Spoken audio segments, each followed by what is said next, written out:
벳세다의 이름에 사람들이 맹인 한 사람을 데리고 예수께 나와 손대시기를 구하거늘 예수께서 맹인의 손을 붙잡으시고 마을 밖으로 데리고 나가사 눈에 침을 뱉으시며 그에게 안수하시고 무엇이 보이느냐? 사람들이 보이나이다. 나무 같은 것들이 걸어가는 것을 보나이다.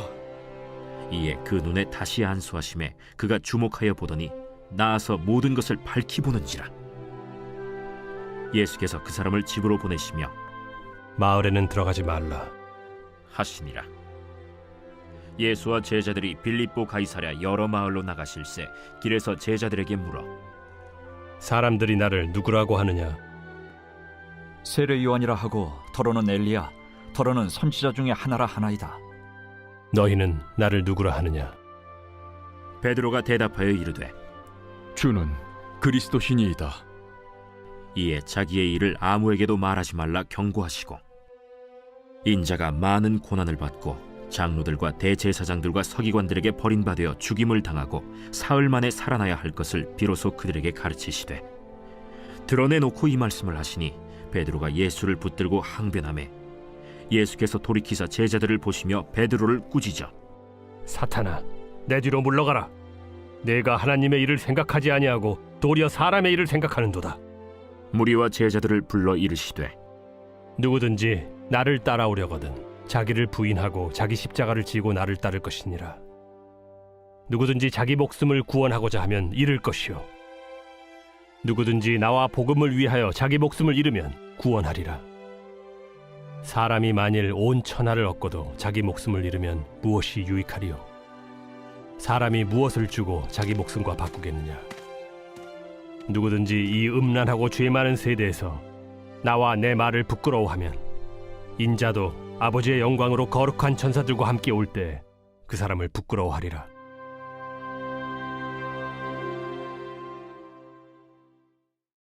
할렐루야. 우리 사순절 넷째 주 우리 첫 시작 함께 이른 새벽에 우리 주님 전에 오신 우리 믿음의 성도님들을 환영하고 축복합니다. 이제 사순절이 넷째 주일이고요. 이제 다섯째 주일 지나서 종려주일 그리고 고난주간을 맞이합니다. 이 말에 우리가 점점점 예수님께서는 십자가를 향해서 가고 있다라는 것을 기억하시고 우리가 주님의 십자가에 동참하고 또한 그 길이 어떤 의미가 있는지에 대해서 꼭 묵상하시면서 오늘 하루도 주님과 함께 동행하시는 귀한 믿음의 하루가 되시기를 간절히 소망합니다. 이 예수님과 제자들과 그 일행들이 벳세다에 도착을 했습니다. 사람들이 한 시각장애인을 예수님께 데리고 왔습니다. 여러분이 벳세다라고 하는 장소는요, 바로 예수님께서 오병이어의 표적을 행하신 곳입니다. 이 예수님께서 제자들에게 바리새인들의 누룩과 헤롯의 누룩을 조심하라고 말을 했지요. 이 바리새인들의 율법주의적인 가르침과 유대의 왕인 헤롯으로 대변되는 세속적인 가치관을 조심하라라는 의미입니다. 그런데 제자들이 오해를 해서 우리에게 빵이 없어서 그러신가 보다라고 제자들이 반응을 한 겁니다. 그때 예수님께서 이 오병이어와 칠병이어의 그 표적을 행하신 후였는데 어찌 제자들이 이런 생각을 할까라고 하면서 제자들의 모습을 안타까워했습니다. 그러면서 예수님이 말씀하셨죠. 너희가 눈에 있어도 보지 못하며 귀가 있어도 듣지 못하느냐, 또 기억하지 못하느냐라고 말을 하는 것입니다. 이 예수님께서는요, 사람들을 먹이시는 그런 표적을 2번이나 보이셨음에도 여전히 예수님이 누구인지도 잘 알지 못하고 예수님의 말씀을 깨닫지 못하는 그런 제자들을 향해서 너희가 앞을 보지 못하는 사람이나 듣지 못하는 사람과 똑같다라고 책망을 하고 있던 것입니다. 그래서 시각장애인이 눈을 뜨게 해주시는 것은 바로 제자들의 영적인 눈에 뜨게 해주는 것과 같다라는 의미입니다. 그런데 예수님께서 이 시각장애인을 이 사람들이 보는 앞에서 고쳐주지 않으셨습니다. 그러면서 23절의 말씀에 예수께서 맹인의 손을 붙잡으시고 마을 밖으로 데리고 나가사 눈에 침을 뱉으시며 그에게 안수하시고 무엇이 보이느냐 물으시니, 이 예수님께서 이 시각장애인을 좀 배려한 것이죠. 그래서 마을 밖으로 데리고 나아가 그 병자의 눈을 고쳐주었습니다. 예수님께서 이 사람의 눈에 침을 뱉고는 그 눈에 안수하셨다라고 성경 말씀합니다. 그런데 우리들이요, 이런 사건을 보면 예수님이 왜 침을 뱉어서 이렇게 했을까 이렇게 생각을 하는데요. 오늘 본문의 말씀에는 예수님께서 안수하셨다라는 것을 우리가 기억해야 합니다. 예수님께서 그에게 안수하신 후에 보이는 것이 무엇이냐라고 물으니, 이 예수님의 질문에 이 시각장애인은 사람들이 보이는 것 같고 나무 같은 것들이 걸어가는 것처럼 보입니다 라고 얘기를 합니다. 아직 또렷하게 보이는 것은 아니지만 흐릿하게 그가 무언가를 보고 있다라는 것이죠. 완전히 뚜렷하게 보지는 못한다라는 것입니다. 25절의 말씀에 이에 그 눈에 다시 안수하심에 그가 주목하여 보더니 나아서 모든 것을 밝히 보이는지라. 아멘. 이렇게 말씀하고 있습니다. 여기에서 주목하여 보더니 라는 말씀은요, 꿰뚫어 보다, 아주 세밀하게 보다라는 의미를 가지고 있습니다. 그러니 예수님의 안수로 처음에는 흐릿하게 보였던 시력이 이제는 또렷하게 바라볼 수 있게 되었다라는 의미입니다. 사랑하는 우리 믿음의 성도 여러분, 바로 우리의 영안이 이처럼 열려야 한다라는 것을 말씀하고 있습니다. 여러분, 제자들은 주님의 표적을 보고도 무엇을 바라봐야 할지를 알지 못했습니다. 여전히 예수님의 일들을 깨닫지 못하고 여전히 나의 목적만 바라보며 사는 우리들의 모습과 똑같았다라는 것입니다. 예수님은 이 시각장애인의 눈을 뜨게 해주면서 영안이 열리는 것이 얼마나 중요한지에 대해서 오늘 우리들에게 말씀하고 있는 것이죠. 그러니 영적인 눈을 뜨고 꿰뚫어서 내가 하는 일을 보아라 라는 것을 오늘 우리들에게 가르쳐주고 있는 것입니다. 그러니 우리 사랑하는 믿음의 성도 여러분, 영안이 열리시길 간절히 소망합니다.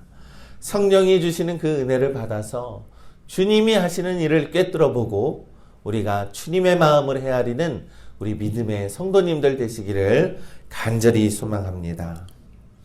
이 예수님께서는 이 병자를 고치시고 집으로 가라고 말씀하시면서 마을에는 들어가지 말라라고 말씀했습니다. 왜냐하면 이 마을 사람들이 이 예수님께 초점을 두는 것보다 눈을 뜬 사실, 기적에만 초점을 맞춰서 그것을 높이 살 것이기 때문에 예수님은 걱정했던 것입니다. 그래서 예수님은 단지 기적만을 행하기 위해서 오신 분이 아니라는 것을 예수님이 말씀하고 싶었던 것이지요. 그러면서 27절의 말씀에 예수와 제자들이 빌립보 가이사라 여러 마을로 나가실새 길에서 제자들에게 물어 이르시되 사람들이 나를 누구라고 하느냐라고 예수님이 물었습니다.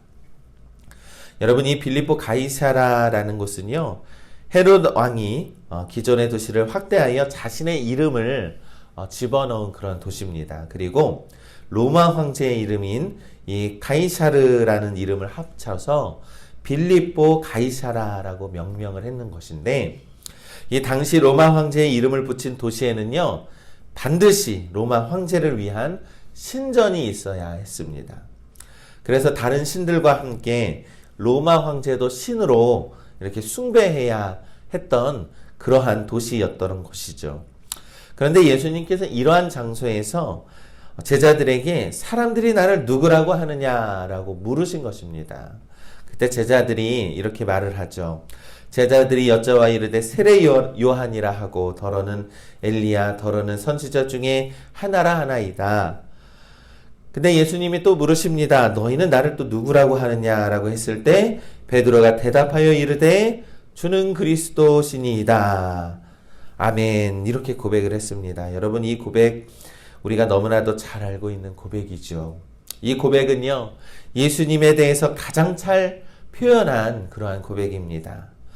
그리스도는 메시아라는 말과 동일한 말입니다. 즉, 예수님께서는 이 구약 성경에서 수도 없이 예언했던 인류를 구원할 바로 그분이시다라는 의미를 가지고 있는 것이죠.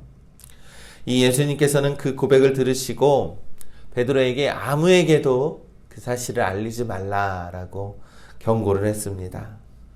왜냐하면 사람들이 예수님을 자신들의 욕망대로 투영한 모습으로만 기대하지 못하도록 하기 위함이었습니다.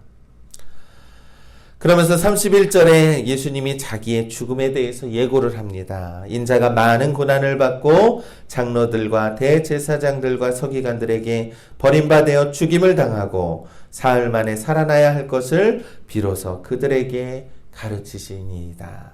아멘. 고난과 죽음과 부활에 대해서 예수님이 제자들에게 가르치고 있다라고 말씀합니다. 여러분, 이 고난과 죽음과 부활은요, 바로 우리 기독교 신앙의 바로 큰 중심이고 핵심입니다. 그래서 복음서는 모두 예수님의 고난 당하심과 그 죽으심 그리고 부활하심에 초점을 맞추고 있는 것이죠. 너무나도 중요한 이 믿음의 고백을 제자들에게 비로소 가르치고 있다라고 말씀하고 있는 것입니다. 이 말씀의 의미는 너희들 속마음 속에 너희들의 목적과 너희들의 가지고자 하는 것들을 따라서 나를 따라가는 것이지만 그것이 아니라 참된 나의 길은 고난과 죽음과 부활의 길이다라는 것을 그들에게 가르치고 있다라는 것입니다. 이때 베드로가 항변합니다. 베드로가 예수를 붙들고 항변하매 예수께서 돌이키사 제자들을 보시며 베드로를 꾸짖어 이르시되 사탄아 내 뒤로 물러가거라. 내가 하나님의 일을 생각하지 아니하고 도리어 사람의 일을 생각하는도다 하시고 아멘. 이 예수님에 대한 이 바른 고백으로 칭찬을 들었던 베드로가 이번에는 야단을 듣고 아주 심하게 꾸짐을 받았다라는 것이죠. 왜냐하면 베드로의 속마음에 있었던 그러한 목적과 욕심이 드러났기 때문입니다. 그 야단에 사단아 내 뒤로 물러가라라는 말을 들을 정도로 심하게 책망을 받았습니다. 사랑하는 우리 믿음의 성도 여러분, 우리는 주님을 따라가는 사람들임을 믿습니다. 우리가 주님보다 앞서 나가면 안 된다라는 의미입니다. 자칫 나의 목적과 나의 욕심과 나의 목표가 강해서 우리는 때로는 주님의 뜻보다 나의 목적이 앞설 때가 너무나도 많이 있다라는 것이죠. 사랑하는 우리 믿음의 성도 여러분, 주님의 뜻을 따르는 믿음의 성도들이 되시길 간절히 소망합니다. 따른다라는 것은요, 주님의 뒤에 나아가는 것입니다. 주님을 앞장세워서 우리는 주님을 따라가는 것을 의미하는 것입니다. 그리고 예수 그리스도라고 고백하는 사람들은 우리가 믿음으로 살아가며 주님의 뜻을 헤아리며 살아가는 거룩한 성도임을 우리는 믿습니다. 그러니 우리도요, 주님의 뜻을 헤아릴 수 있는 믿음이 있었으면 좋겠습니다. 주님의 뜻을 헤아리고 주님을 따라 나아가실 간절히 소망합니다. 그러면서 예수님께서 말씀합니다. 누구든지 나를 따라오려거든 자기를 부인하고 자기 십자가를 지고 나를 따를 것이니라. 누구든지 자기 목숨을 구원하고자 하면 잃을 것이요 누구든지 나와 복음을 위하여 자기 목숨을 잃으면 구원하리라. 아멘. 사랑하는 우리 믿음의 성도 여러분, 예수님을 따르는 사람들의요 가장 뚜렷한 특징은 자기를 부인하는 삶을 살아가는 것입니다.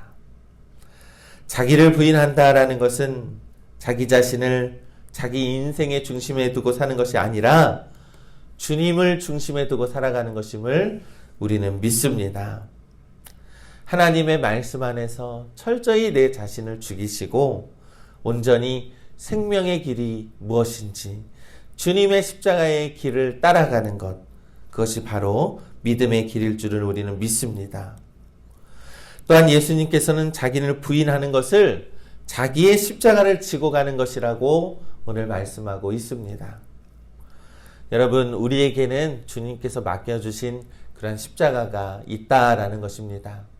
그런데 그 십자가를요, 우리는 매일 지고 가야 한다라는 것입니다. 바르게 살아보려는 그리스도인들을 치고 한두 번 이 십자가를 지었다라고 해서 그것이 우리의 사명을 다한 것이 결코 아니라는 것이죠.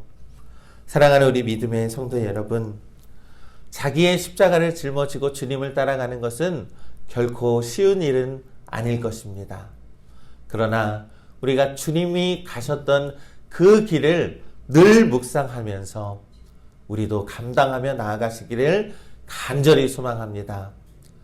그 모습 그대로 주님의 십자가를 향해서 나아갈 때에 우리의 자아는 사라지고 온전히 주님의 뜻만 남을 줄 우리는 믿습니다. 그렇게 오늘 하루도 주님의 뜻 가운데 살아가시는 거룩한 믿음의 성도님들 되시기를 주님의 이름으로 간절히 축원합니다.